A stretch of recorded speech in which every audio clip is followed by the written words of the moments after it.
ICT satellite classes में आपका स्वागत है। आज 10th क्लास बैठी हुई है।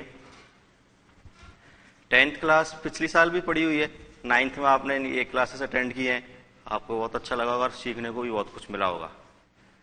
तो आज हम आपका अध्याय 8, आपकी किताब का अध्याय 8 नई किताब आई है।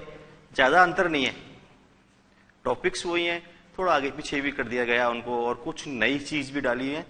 पिछली वाली बुक में क्या था कि वो चीज एक्सप्लेन नहीं थी, इसमें किसी टॉपिक को बुक के अंदर ही एक्सप्लेन कर दिया है। तो बुक अच्छी है, पहले से बेटर है। इसी के आज हम लेंगे अध्याय 8 और कार्बन एवं उसके यौगिक। इस अध्याय में हम पढ़ेंगे कार्बन क्या है, इसके कौन कौन से यौगिक हैं। कुछ यौगिक कार्बनिक यौगिक होते हैं जो कार्बन और हाइड्रोजन से मिलकर बने होते हैं, उनके नामकरण, कैसे हम कार्बनिक यौगिकों के नामकरण देते हैं, कार्बनिक यौगिकों के उपयोग क्या है, किन जीवों में पाए जाते हैं, इस सब का अध्ययन करेंगे।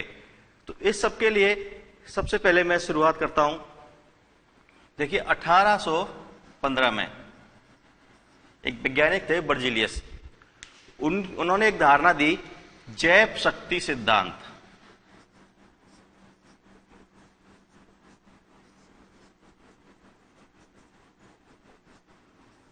उन्होंने एक सिद्धांत दिया, जैव शक्ति सिद्धांत, और इसमें उन्होंने बताया कि कार्बनिक पदार्थों का निर्माण केवल सजीवों में हो सकता है। कार्बनिक पदार्थों का निर्माण, कार्बनिक यौगिकों का निर्माण केवल सजीवों में हो सकता है। इसका मतलब उनकी ये खुद की धारणा थी, बर्जीलियस की, वैज्ञानिक थे बर्जीलियस। उनकी धारणा थी कि कार्बनिक पदार्थों का निर्माण केवल सजीवों में हो सकता है, और इस धारणा को, इस सिद्धांत को उन्होंने नाम दिया जैव शक्ति सिद्धांत, वाइटल फोर्स थ्योरी।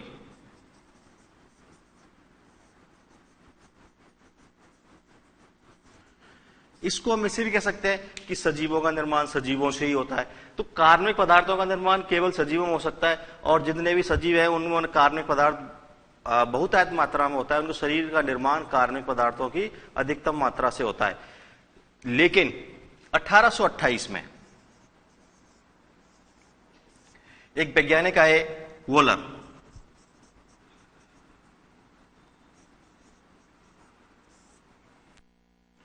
एक वैज्ञानिक आए होलर। इन्होंने क्या किया, इन्होंने लेबोरेटरी में प्रयोग करे, और लेबोरेटरी में प्रयोग करने के बाद एक अकार्बनिक पदार्थ, एक अकार्बनिक पदार्थ से इन्होंने कार्बनिक पदार्थ का निर्माण किया। अकार्बनिक पदार्थ से कार्बनिक पदार्थ का निर्माण, ये खोज उस समय लोगों को चौंकाने वाली थी, क्योंकि सभी साइंटिस्ट सोचते थे कि सजीवों में कार्बनिक पदार्थ केवल सजीवों में है, सजीवों की उत्पत्ति सजीवों से ही है, जो नए जीव बने वो भी पुराने जीवों से बने हुए, पहले यही सोच थी। लेकिन 1828 में होलर नामक वैज्ञानिक ने अकार्बनिक पदार्थ से नए कार्बनिक पदार्थ का निर्माण किया। उन्होंने क्या किया, उन्होंने लिया ammonium sulphate, ammonium sulphate,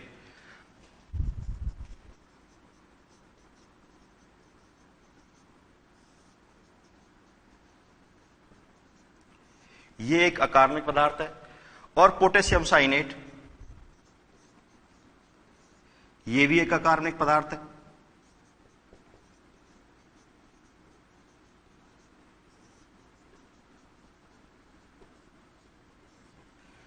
ammonium sulphate और पोटेशियम साइनेट को गर्म किया, इन दोनों की अभिक्रिया कराई। इन दोनों की अभिक्रिया कराने के बाद वहां पर बना अमोनियम साइनेट। इसको बैलेंस करने के लिए 2 लगाना पड़ेगा।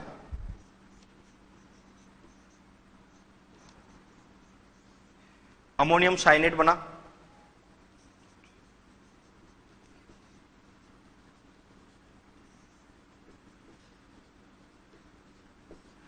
और पोटेशियम सल्फेट।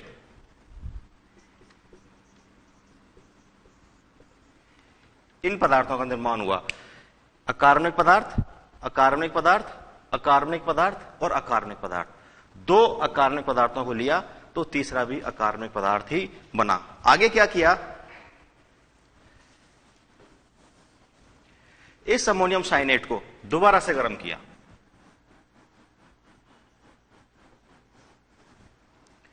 अमोनियम साइनेट को दोबारा से गर्म किया। इसको संतुलित करने के लिए यहां पर भी आपको 2 लगाना पड़ेगा। ये संतुलित हो चुका है। अब अमोनियम सल्फेट और पोटेशियम कार्बोनेट को गर्म करने के बाद अमोनियम पोटेशियम साइनेट को गर्म करने के बाद अमोनियम साइनेट बना। इस अमोनियम साइनेट को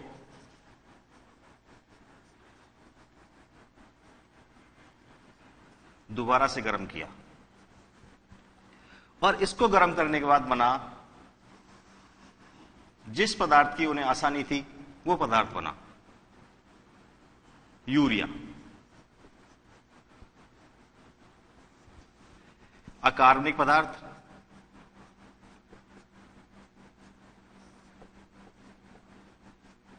और इससे एक नया पदार्थ बना यूरिया, जो कैसा है, कार्बनिक पदार्थ।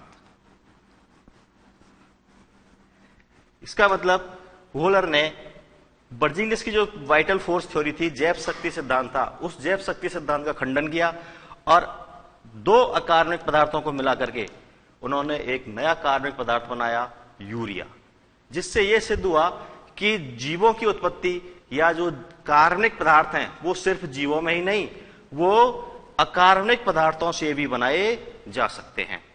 तो ये एक इंपॉर्टेंट अभिक्रिया है, इसको आप लिख लें।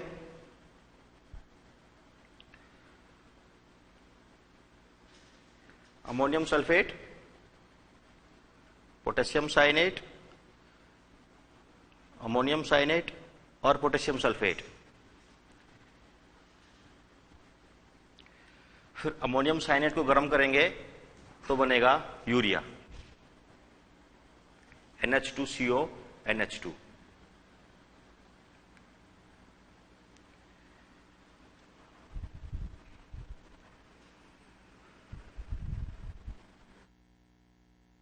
क्या हुआ, प्रयोगशाला में कार्बनिक पदार्थ का निर्माण हुआ।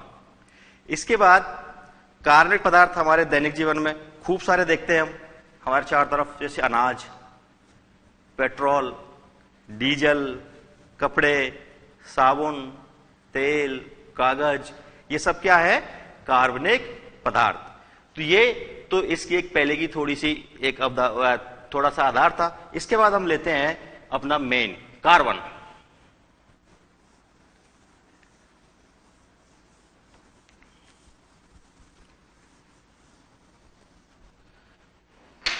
अपने अध्याय का पहला पॉइंट कार्बन। देखिए,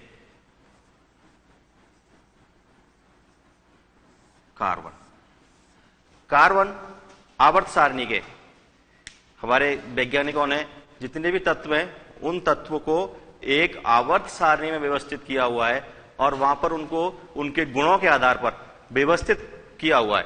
बिल्कुल जो समान गुण वाले हैं उनको एक साथ, अलग गुण वालों को अलग अलग तरह से रखा हुआ है। तो उसमें कार्बन आवर्त सारणी के 14वें वर्ग का 14वें वर्ग एवं दूसरे आवर्त का तत्व है। आवर्त सारणी में क्या है, हम पढ़ेंगे आवर्त सारणी। आवर्त सारणी में 2 भागों में बटा हुआ है, ऊपर से नीचे इस तरह से वर्ग और आड़े बाएं से दाएं इस तरह से आवर्त। तो 14वां आवर्त है और इसका दूसरा 14वां वर्ग है और इसका दूसरा आवर्त है। इस तरह से इनको व्यवस्थित किया हुआ है। इसका प्रतीक, कार्बन का प्रतीक चिन्ह होता है C। कार्बन का प्रतीक चिन्ह है C। देखो, अगर अंग्रेजी में इसको लिखा जाए तो ऐसे लिखा जाएगा कार्बन। और हमने प्रतीक चिन्हों को लेने के लिए क्या कर रखा है कि जो लैटिन में इस कार्बन को जो लैटिन में नाम है या उसका पहला अक्षर ले लेते हैं हम, और अगर कोई 2 सेम आ रहे हैं तो पहला और दूसरा ले लेते हैं। तो इस तरह से इसका प्रतीक चिन्ह होगा C। अब आगे देखते हैं इलेक्ट्रॉनिक विन्यास। कार्बन का इलेक्ट्रॉनिक विन्यास। देखिए कार्बन का परमाणु क्रमांक और मैं पहले बता देता हूं इसके परमाणु क्रमांक होता है इसका 6। अब इसका इलेक्ट्रॉनिक विन्यास होगा 1s2 2s2 और 2p2। s में 2 इलेक्ट्रॉन, 1s में, 2s में 2 इलेक्ट्रॉन और 2p में भी 2 इलेक्ट्रॉन। अगर इसको प्रदर्शित करें तो ये s के 2 इलेक्ट्रॉन, 1s के, ये 2s के 2 इलेक्ट्रॉन और ये 2p के 2 इलेक्ट्रॉन। एक एक हमने पढ़ दिया। इलेक्ट्रॉनिक विन्यास के बाद आती है इसकी मुख्य लक्षण संयोजकता। पहले आप समझें संयोजकता क्या होता है। किसी भी तत्व की, कोई तत्व है, उस तत्व की बंध बनाने की क्षमता, साधारण भाषा में अपन कह सकते हैं कोई तत्व है वो कितने बंध बना सकता है। ऑक्सीजन 9th क्लास में हमने पढ़ रखा है, H2SO4 पढ़ रखा है, नाइट्रोजन पढ़ रखा है। ऑक्सीजन किसी दूसरे ऑक्सीजन के साथ 2 बंध बना सकता है। या जल का सूत्र आपने 9th क्लास में पढ़ा हुआ है, OH, ये तो साधारण बना है। अगर इसकी संरचना में देखा जाएगा तो संरचना इसकी इस तरह से होगी। तो ऑक्सीजन 2 बंध बना रहा है, यहां भी 2 बना रहा है, यहां भी 2 बना रहा है। इसी प्रकार से कोई भी तत्व कितने बंध बना सकता है। और अगर इसको हम थोड़ा सा और केमिस्ट्री की भाषा में बोले तो बोला जाएगा किसी तत्व के वाह्यतम कोश में अयुग्मित इलेक्ट्रॉन की संख्या उसकी संयोजकता कहलाती है। वाह्यतम कोश में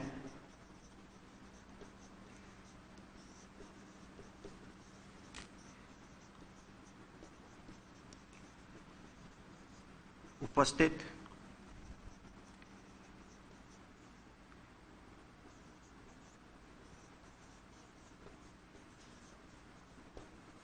अयुग्मित इलेक्ट्रॉन की संख्या कहलाती है संयोजकता। उसके बाह्यतम कोश में जितने अयुग्मित इलेक्ट्रॉन होंगे उतने ही बंध बना पाएगा वो। तो वही बात है, जितने बंध बना रहा है आप ऐसे समझ ले और इसको ऐसे याद भी कर ले। तो एक बार आप इसको लिख ले,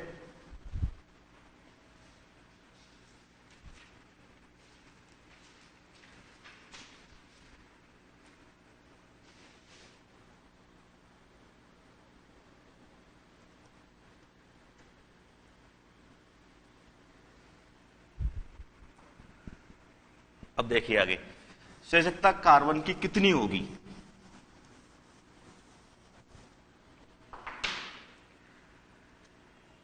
इलेक्ट्रॉनिक विन्यास है 1s2 2s2 2p2, ये कार्बन।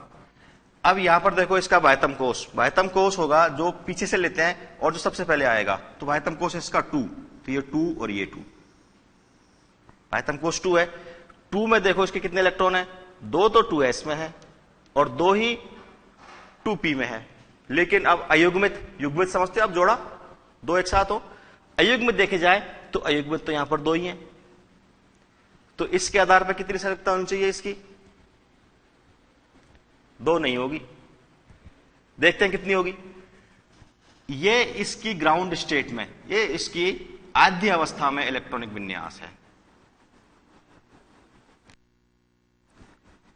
अब उत्तेजित अवस्था क्या होती है, जब इलेक्ट्रॉन अपनी मूल अवस्था से, जो उसकी मूल कक्षा है, उस मूल कक्षा से उच्चतम कक्षा में चला जाए तो उसको बोलते हैं उत्तेजित अवस्था। तो उत्तेजित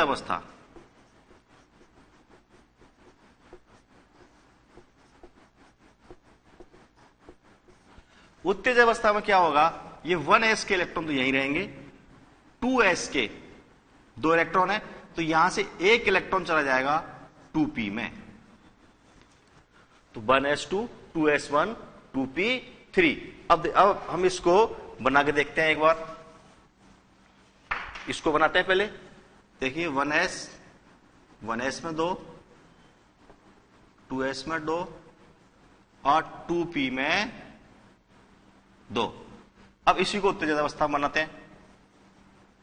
1s, 1s में 2, इसमें ये 1s, ये 2s और ये 2p। 2p में देखो 1, 2 और 3, पहले एक एक ही भरे जाते हैं, उसके बाद पेयरिंग होती है। पहले एक एक एक भरेंगे, फिर जब पूरा हो जाएगा उसके बाद यहां से पेयरिंग शुरू करेंगे। अगर इसमें 4 होते तो हम इधर आते आगे। तो देखो इसका बाह्यतम कोष 2s 2p, बाह्यतम वाला। अब आप देखें इसके बाह्यतम कोष में आपको कितने इलेक्ट्रॉन दिख रहे हैं, 1, 2, 3 और 1, 4। अब बताइए इसकी संयोजकता कितनी है? बिल्कुल सही, 4।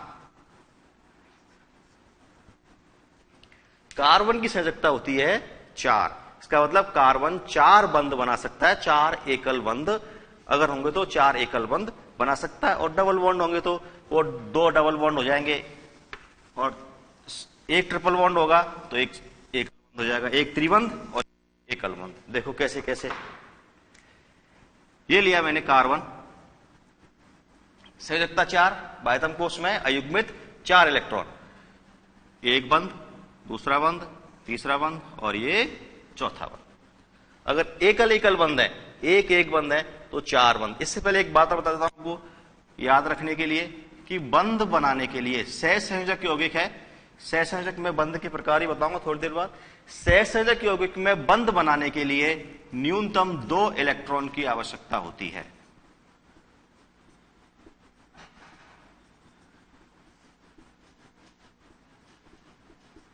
न्यूनतम 2 इलेक्ट्रॉन की आवश्यकता होती है। सहसंयोजक बंध में न्यूनतम 2 इलेक्ट्रॉन की आवश्यकता है। ठीक है। अब देखिए कार्बन किस प्रकार के यौगिकों का निर्माण करेगा। कार्बन के यौगिक, अब हम देखते हैं कि कार्बन किस किस प्रकार के बंध बना सकता है। तो देखिए कार्बन के यौगिक बंध के आधार पर वो कितने प्रकार के बंध बना के यौगिक बना सकता है। पहला है यदि सभी एकल बंध हों, सभी का मतलब 4 एकल बंध हो, एक एक बंध हो चारों, तो देखो कैसा यौगिक बनाएगा। अगर चारों एकल बंध है तो ये कार्बन 1, 2, 3, 4, यहां पर एक हाइड्रोजन, दूसरा हाइड्रोजन, ये संयोजकता पूरी करने के लिए तीसरा और ये चौथा। तो कार्बन के साथ 4 हाइड्रोजन जुड़ गए और चारों एकल बंध। अगर चारों एकल बंध है, या फिर कार्बन, इसका सूत्र है CH4 और नाम होता है इसका मेथेन। अभी आगे आएगा, आप आराम से नाम बना लोगे। अगर ब्रोमीन है,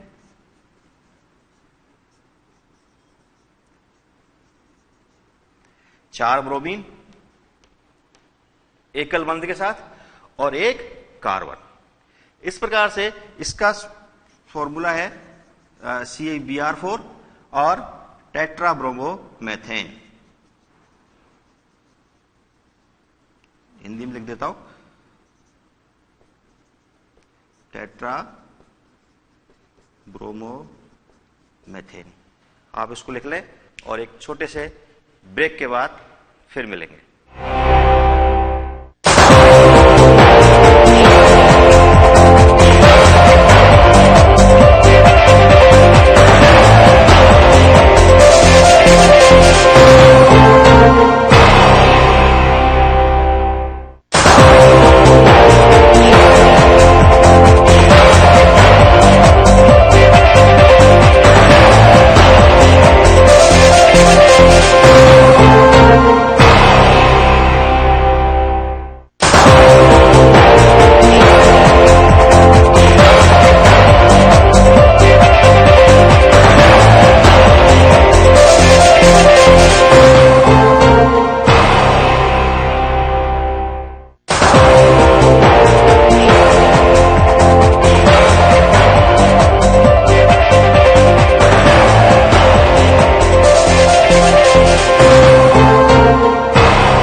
हम पढ़ रहे थे कार्बन के यौगिक, पहले प्रकार के यौगिक जिनमें सभी एकल बंध हों।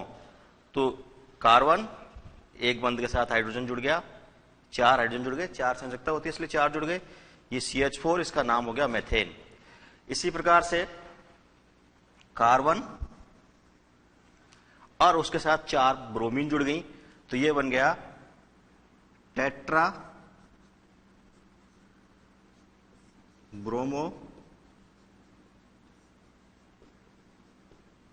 Methane CBr4। और देखिए कार्बन, क्लोरीन, क्लोरीन,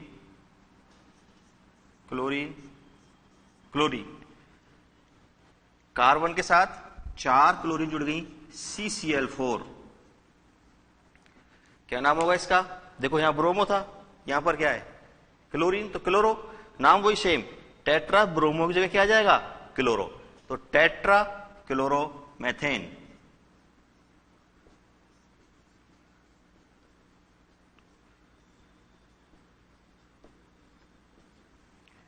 तो ये सभी एकल बंध हो, यदि सभी एकल बंध हो तो इस तरह से आएगा। दूसरा देखिए,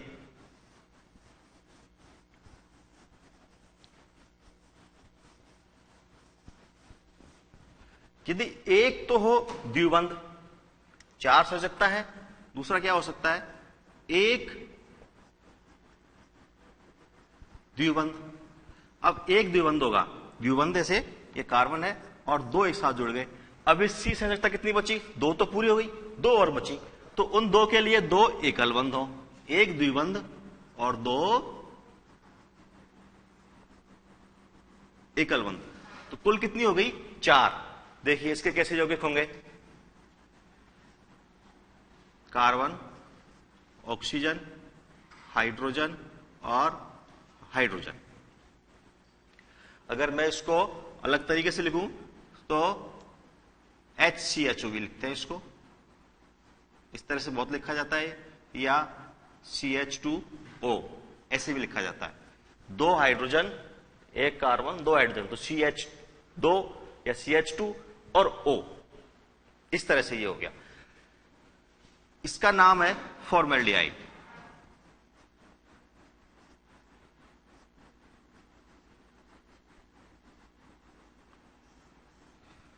इसमें देखो 2 बंध तो हो रहे हैं ऑक्सीजन के साथ, एक साथ द्विबंध, और 2 अलग अलग। और देखो इसी का उदाहरण अगर और देखा जाए तो एक, इनको रिमूव कर दें हम, हाइड्रोजन को यहां से प्रतिस्थापित कर दें क्लोरीन के साथ, ये क्लोरीन है, इस क्लोरीन के साथ अगर अपन हाइड्रोजन को प्रतिस्थापित कर दें तो देखो क्या बनेगा?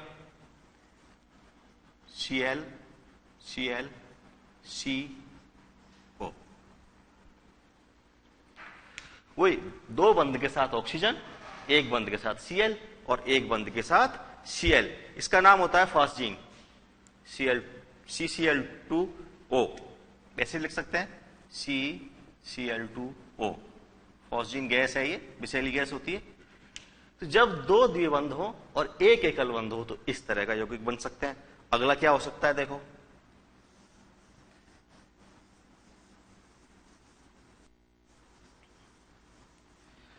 अगला हो सकता है कि एक तो एकल बंध हो, एक तो एकल बंध हो। अब एक एकल बंध होगा, देखिए एक तो सिंगल बंध होगा, एक। अब 4 करने के लिए एक साथ कितने और चाहिए हमें?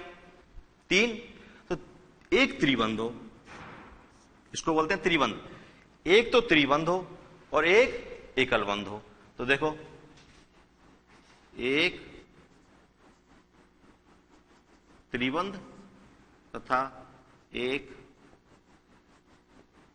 एकल बंध।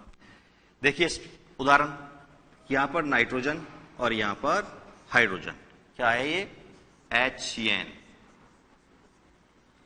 Hydrogen cyanide.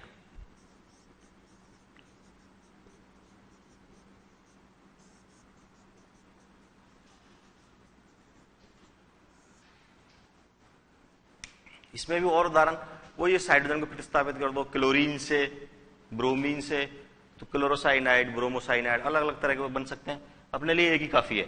हाइड्रोजन साइनाइड, इसमें एक त्रिबंध, 1 2 3, 3 बंध एक साथ हैं इसलिए क्या बोलेंगे इसको त्रिबंध, और एक एकल बंध, एक अकेला बंध है इसलिए इसको बोलेंगे एकल बंध। ठीक है, अगला क्या हो सकता है,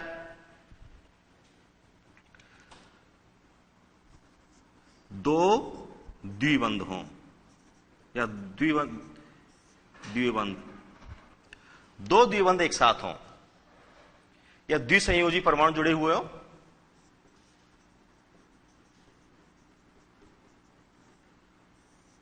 द्विसंयोजी परमाणु, मैंने सबसे पहले उदाहरण बताया था कि ऑक्सीजन का, ऑक्सीजन में दो बंध एक साथ होते हैं, ये ऑक्सीजन और ये इस तरह से, तो दो बंध एक साथ होते हैं, तो संयोजकता कितनी है इसकी, 2। इसी प्रकार से द्विबंध, दो द्विबंध हो तो दो द्विबंध का मतलब कितना हो जाएगा, जो 4 हो जाएगा भाई, एक द्विबंध और दूसरा द्विबंध, तो दो बंध तो ये रहे और दो बंध ये रहे, टोटल 4 हो गए। संयोजकता कितनी है कार्बन की, संयोजकता भी 4 है, तो 4 पूरा हो जाएगा उसका। कार्बन, उदाहरण देखिए, ऑक्सीजन और ऑक्सीजन, कार्बन के साथ डबल बॉन्ड, द्विबंध, ऑक्सीजन, इधर द्विबंध और ऑक्सीजन, इसको लिखते हैं CO2 की तरह भी। CO2 नाम क्या है इसका, सबको पता है, इसका नाम है कार्बन डाइऑक्साइड।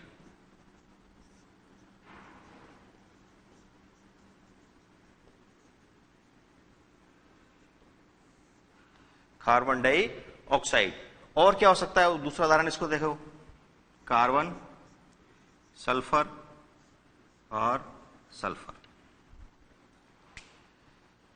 कार्बन द्विबंध के साथ सल्फर, इधर द्विबंध के साथ सल्फर, इसका नाम बताइए, सोचिए, बिल्कुल इसकी तरह। देखो यहां ऑक्सीजन है तो हमने बोला ऑक्साइड, यहां सल्फर है तो हम क्या बोलेंगे, सल्फाइड।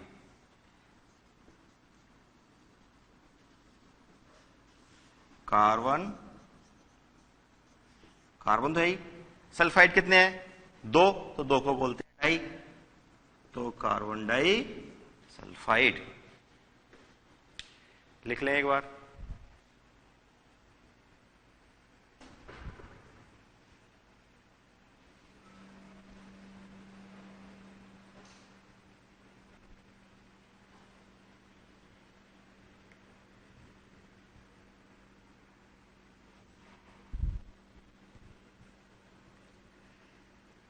चलिए आगे, अब देखते हैं, ये तो इस इतने प्रकार के बना सकते हैं, दो अगर चारों सिंगल बंध हो, या एक द्विबंध हो, एक त्रिबंध हो, बाकी सिंगल एकल बंध हो, या दो द्विबंध साथ साथ हो, तो मतलब ये है कि हमें पूरी संयोजकता उसकी 4 करनी है।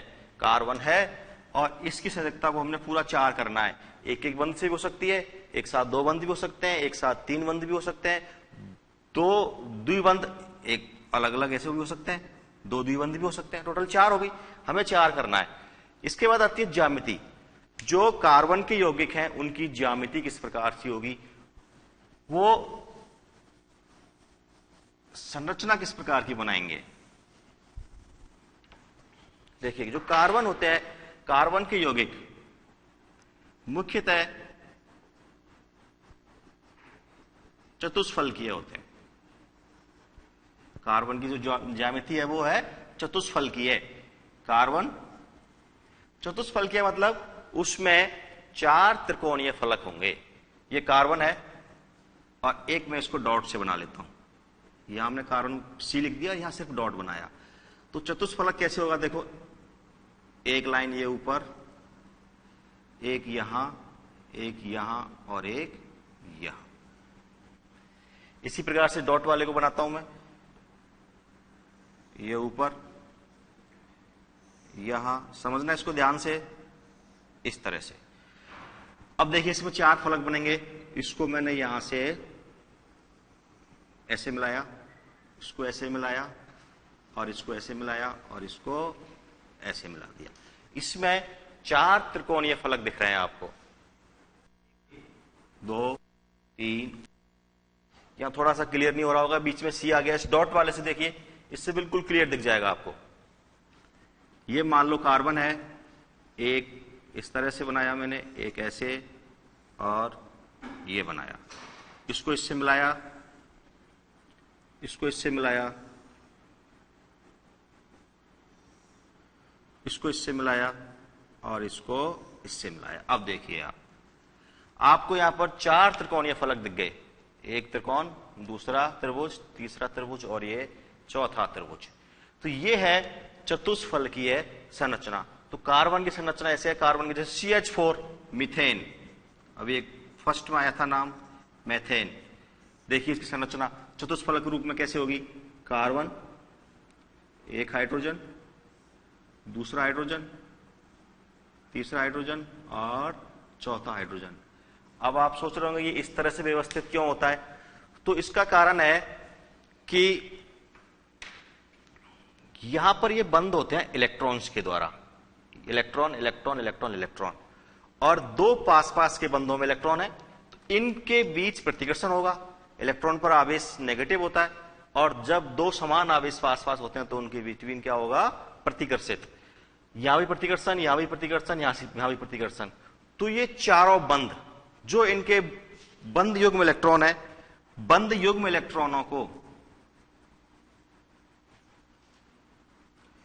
इस प्रकार से व्यवस्थित करेंगे कि इनके बीच में न्यूनतम प्रतिकर्षण हो, और उस न्यूनतम प्रतिकर्षण को बनाने के लिए इस तरह से व्यवस्थित हो जाएंगे। अब इसकी वास्तविक संरचना अगर मैं बनाऊं तो देखो कैसे बनेगी।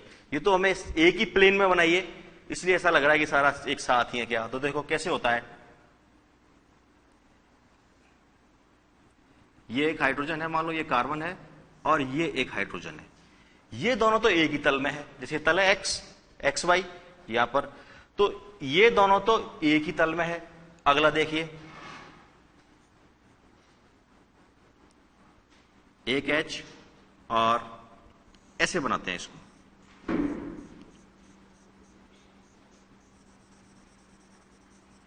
ये है एक H।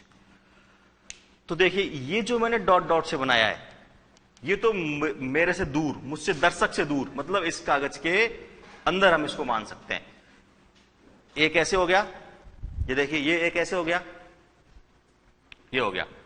दूसरा यहां हो गया, पहला बंद, दूसरा बंद, आगे देखिए ये तीसरा बंद इस तरह से हो गया, इसके अंदर गया, और ये चौथा बंद यहां पर इस तरह से हो गया। तो ये चतुष्फलक, थोड़ा सा इधर आएगा, ये इधर, हाँ इस तरह से बनेगा चतुष्फलक। ये देखिए आपको दिख रहा है यहां पर 1 2 3 4, ये चारों बंद एक दूसरे से समान कोण पर हैं। इसका कोण, इसका इसके साथ, इसका इसके साथ, इसका इसके साथ, सबके जो कोण है वो समान दूरी पर हैं। और अगर कोण समान होंगे तभी इनके बीच में न्यूनतम प्रतिकर्षण संभव है। तो ये जो कोण होगा, अगला आएगा यहां पर बंध कोण। तो यहां पर जो ये कोण होगा, बंध कोण होगा, इस बंध कोण का मान होगा 109 डिग्री 28 मिनट। ये जो बंध कोण है, दो बंधों के बीच के बनने वाला कोण, ये होगा 109 डिग्री 28 मिनट। इसको कई बार 109.5 भी लिख देते हैं, 109.5 डिग्री, क्योंकि 28 मिनट 30 मिनट में आधा डिग्री होता है, 1 डिग्री में 60 मिनट, तो 30 डिग्री में तो लगभग 30 के बराबर ही है, इसलिए उसको 0.5 लिख दिया जाता है। किसी बुक में आपको इस तरह से लिखा हुआ मिल जाएगा, आपकी बुक में तो ऐसे ही लिखा हुआ 109 डिग्री 28 मिनट। तो ये जो बंध कोण है कितना है, 109 डिग्री 28 मिनट, जिससे ये न्यूनतम प्रतिकर्षण है। तो कार्बन की चतुष्फलकीय संरचना में बंध कोण का मान 109 डिग्री 28 मिनट हो सकता है। अच्छा प्रश्न ये आ सकता है परीक्षा के लिए। ये संरचना हो गई। संरचना के बाद इसका अगला मुख्य गुण है कार्बन का श्रृंखलन। बहुत मुख्य, बहुत ही इंपॉर्टेंट गुण है। श्रृंखलन के द्वारा ही बहुत अधिक मात्रा में कार्बन यौगिक बना सकता है।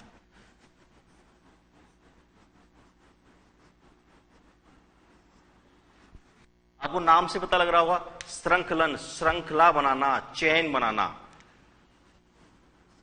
लंबी श्रृंखला बनाना।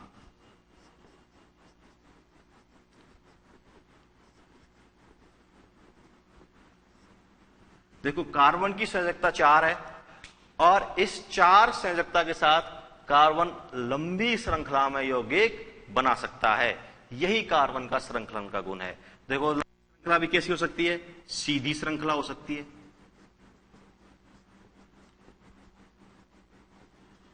सीधी कैसे, एक कार्बन, दूसरा कार्बन, तीसरा, चौथा, पांचवा, ऐसे आगे हो सकते हैं। और इसकी संयोजकताएं पूरी होंगी, हाइड्रोजन से कर देता हूं मैं। 4 है तो देखो 1 2 तो पहले हो गई और 2 में हाइड्रोजन लगा दिए। यहां 4 है तो 1 तो ये हो गई, 3 में हाइड्रोजन लगा दिए। इसकी देखो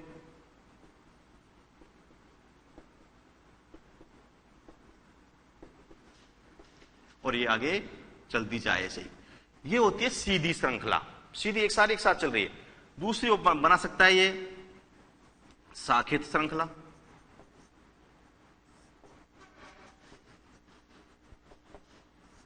श्रृंखला कैसे, ये कार्बन, इसकी संयोजकता पूरी करने के बाद हाइड्रोजन लगाया, यहां पर हाइड्रोजन लगाया और यहां पर हाइड्रोजन लगाया।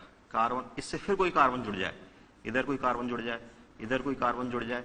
अब इसकी संयोजकता देखो 1 2 3 तो पहले हो गई और 1 लगा दी मैंने, हाइड्रोजन होगी 4। इसकी 1 पूरी हो रही है तो 1 और होगी पूरी 4। इस तरह से यहां पर 1 हाइड्रोजन लग जाएगा। ये होगी श्रृंखला। अगला हो सकता है अति शाखित श्रृंखला। शाखाएं तो हो लेकिन 1 2 से, यहां तो हमने देखो एक ही शाखा बनाई है। जैसे ये होगी, ये सबसे लंबा हुआ और इसकी एक ही शाखा इधर बनी हुई है, तो ये है शाखित श्रृंखला। अब हो जाए अति शाखित श्रृंखला, उसमें 1 से अधिक शाखाएं लग जाएं। जैसे देखिए